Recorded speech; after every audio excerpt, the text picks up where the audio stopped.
Bienvenue dans cette nouvelle vidéo sur la chaîne de Pure. On est heureux de vous retrouver aujourd'hui pour vous partager des nouvelles clés de conscience, ouvrir des portes à l'intérieur de vous et vous partager encore une fois sur une thématique en fait qu'on rencontre énormément en ce moment et que nous aussi on a vécu.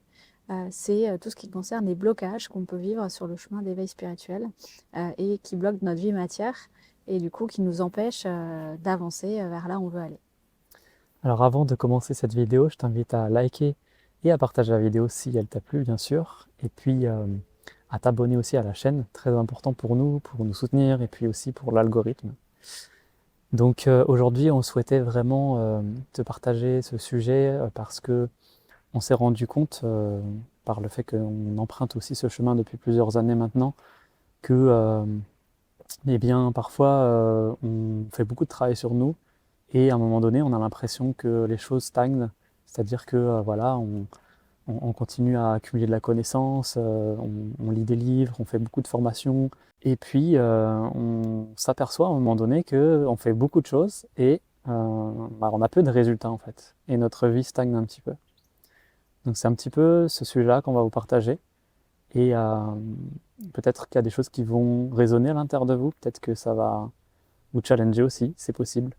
Donc prenez juste ce qu'il y a à prendre et voilà. Alors en effet, on remarque quand ça bloque dans notre vie matière, et ben forcément ça demande un retour à l'intérieur. Il faut aller voir en soi. Il faut revenir à soi, revenir dans son monde intérieur et arrêter de chercher la solution à l'extérieur. Quand on retourne dans son monde intérieur, et ben on revient aussi à notre cœur, on revient à notre âme. Et du coup, on revient à un espace intérieur où tout est possible et où ce n'est plus l'ego en fait qui va diriger notre vie et qui va nous mettre des bâtons dans les roues. Parce qu'on a observé que, pour l'avoir vécu et pour accompagner aussi des personnes sur ce chemin, on voit bien que lorsque ça bloque dans la vie matière, en fait, eh ben, c'est que le personnage, c'est que le costume, l'ego veut prendre les rênes de la vie, alors qu'il y a un plan prévu euh, que vous avez signé au départ, hein, avant de vous incarner, ce qu'on appelle le contrat d'âme. Et donc, il y a un plan d'âme prévu et que lorsqu'on se détourne de ce plan et qu'on n'est pas là où on doit être et faire ce qu'on a à faire, aligné à notre âme, et bien très souvent, ça bloque dans la matière parce qu'aujourd'hui, on n'a plus, dans les énergies actuelles en tout cas, on n'a plus le droit, entre guillemets, d'être à un endroit qui nous est pas destiné en fait. Et que lorsqu'on entame un chemin spirituel, on entame le chemin de l'âme, et donc c'est l'âme qui doit vraiment prendre le pas sur nos désirs finalement égoïstes. Et donc ça demande un retour vraiment à la conscience de l'âme pour se réaligner sur son vrai chemin.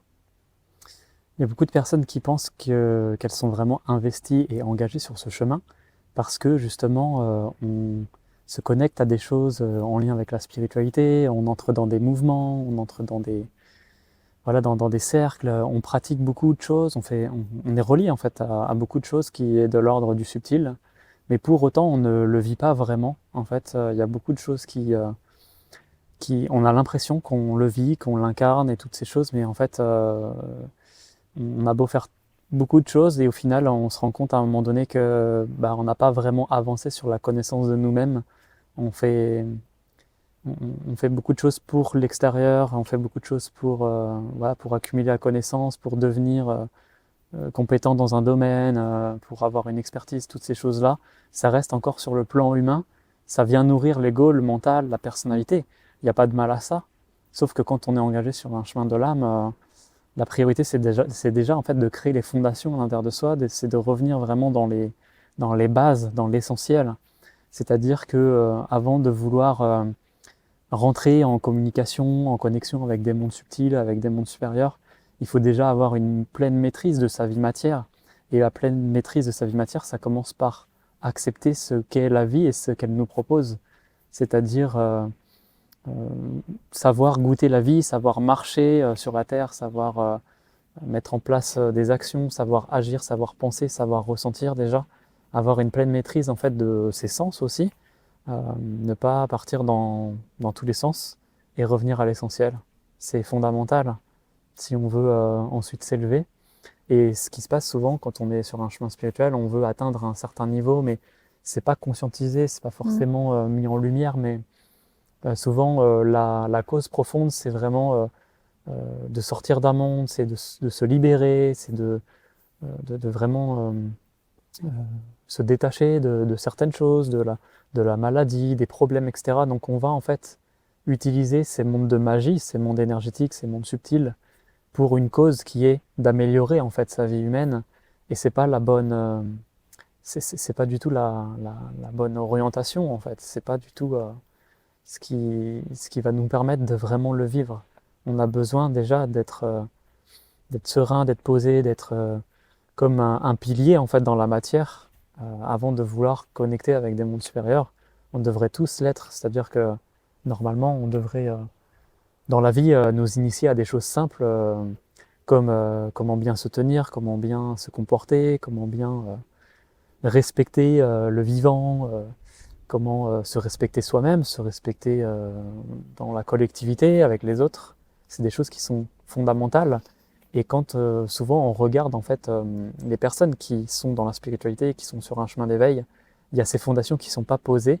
Donc automatiquement, il y a comme quelque chose qui se met en place, un plafond de verre, des limites qui nous empêchent en fait de grandir, d'expanser, d'aller vers d'autres mondes en fait. Oui, c'est aussi surtout un choix de qu'est-ce que je veux nourrir dans ma vie et dans les deux mondes, est-ce que je continue à nourrir le monde de l'humain et de la matière ou est-ce que vraiment je m'engage et vers l'âme en fait. Hmm. Et oui, c'est toujours un engagement, c'est toujours une orientation de vie.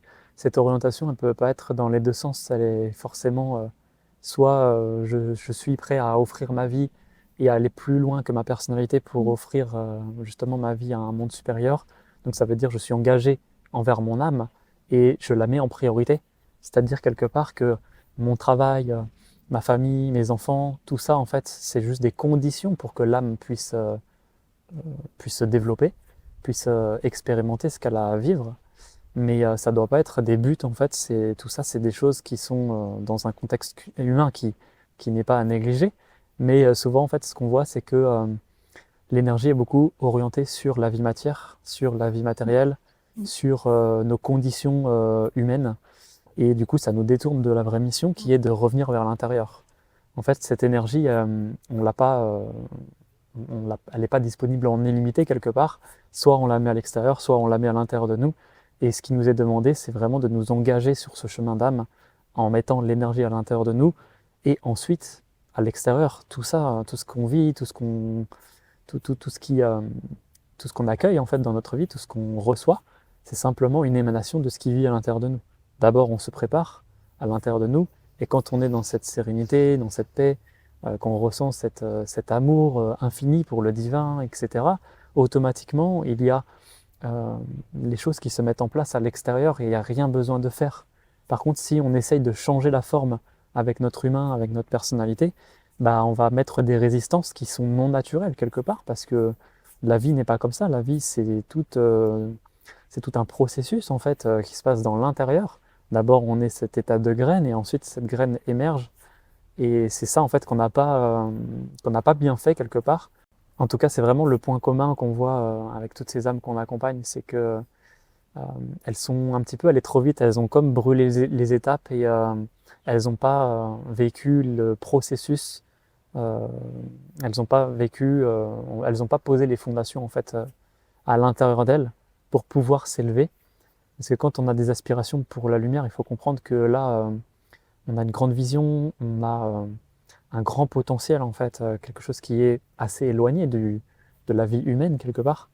Donc euh, la marche elle est vraiment haute et si on veut être cohérent à ça, alors il faut créer le réceptacle pour justement accueillir cette nouvelle vie et ça passe par justement se détacher de notre ego, de notre mental comme tu le disais, pour vraiment revenir à notre être originel qui est en réalité lumière, divin. Et c'est à partir de cet espace en fait qu'on va vraiment attirer cette nouvelle vie. C'est pas à partir de notre ego frustré, complexé, qui est dans la réaction en fait. C'est ce qu'on voit aujourd'hui beaucoup dans la spiritualité. C'est que beaucoup de personnes sont justement tout est initié en fait par ce mouvement de frustration, par ce mouvement de j'ai envie de changer ma vie. C'est une énergie qui n'est pas qui ne suit pas les lois divines, les lois du vivant en fait. Donc c'est revenir à la simplicité d'abord pour ensuite s'élever vers nos aspirations profondes pour la lumière Ça passe avant tout par soi, par notre monde intérieur. Mm. Et c'est de mettre vraiment ce chemin de l'âme en priorité et de rester aligné à ça en fait. Et, euh, et puis aussi lorsque ça bloque en général, c'est qu'il y a un nouveau niveau d'amour en fait à ancrer à l'intérieur de soi. Et ce qui demande, comme toujours, de lâcher qu'on était et notre personnage et notre ego pour s'ouvrir ce nouveau niveau d'amour illimité en soi et de soi à soi et de soi avec plus grand, avec le divin en fait. Donc, si ça bloque dans votre vie et que vous avez choisi de venir vous incarner pour vivre depuis l'âme en fait, eh ben, revenez à ça en fait. Il n'y a pas 50 millions de chemins. C'est soit je crée ma vie en fonction de mon ego, et donc dans la matière, soit je crée ma vie en fonction de mon âme, et donc les conséquences dans la matière seront forcément liées avec le plan de l'âme, avec le plan d'ascension et de conscience que vous avez choisi. Et donc ça demande complètement de changer sa manière de vivre et sa manière de voir la vie, parce que ça demande vraiment d'être dans une totale autre conscience que ce qu'on nous a transmis et jusqu'à présent. Mais il y a des âmes, elles sont là pour vivre et montrer cette voie à d'autres et montrer la voie de l'âme en fait. Et parce qu'on est plusieurs volontaires à avoir été envoyés en cette période pour montrer vraiment une autre manière de vivre sur Terre. C'est ça. L'émergence de la nouvelle humanité partira de ce mouvement intérieur. Chacun doit s'engager avec soi-même pour voilà, manifester cette lumière dans sa propre vie, créer cet alignement entre nos pensées, nos désirs, nos actions. Ce qui bloque généralement, c'est qu'on a du mal à en fait, s'aligner et s'engager, à se mettre en mouvement à la hauteur de nos aspirations. Comme je le disais tout à l'heure, on a des hautes aspirations pour la lumière, donc on est vraiment sur des fréquences très très hautes. Et donc, il nous faut quelque part être intéressant pour ces mondes, parce que du coup, c'est comme ça qu'ils vont entrer en nous, c'est comme ça qu'ils vont entrer dans nos vies. Et il faut commencer à offrir notre vie, offrir notre champ de vie, c'est-à-dire voilà, cet amour, voilà, si on est dans une avidité, on ne pourra jamais en fait connecter avec ça. Et souvent, bah, c'est la racine de nos actions, de nos envies, de nos désirs, de nos pensées. Il faut revenir vraiment dans cet état de paix, de calme, de sérénité intérieure pour vraiment cheminer vers son âme. Et tant qu'on n'a pas cette posture quelque part, on ne pourra jamais s'élever. Donc, bref, quelque part, ce qui nous est demandé, c'est de revenir dans cet état d'humilité pour ensuite entrer dans des mondes plus grands.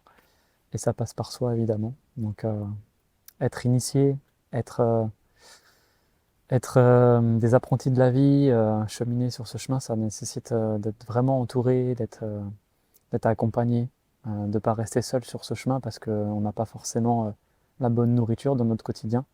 Donc nous, c'est la mission qu'on a avec Pure, c'est vraiment de créer des espaces pour que vous puissiez vous voir tel que vous êtes dans votre véritable nature, dans votre essence, dans votre pleine lumière. Et du coup, à travers des immersions, à travers du présentiel ou du distanciel, on crée des espaces voilà, qui sont accessibles pour les âmes en chemin et pour qu'elles puissent vraiment activer ce potentiel et vivre de leur mission d'incarnation dans cette vie. Voilà. Merci pour ce partage.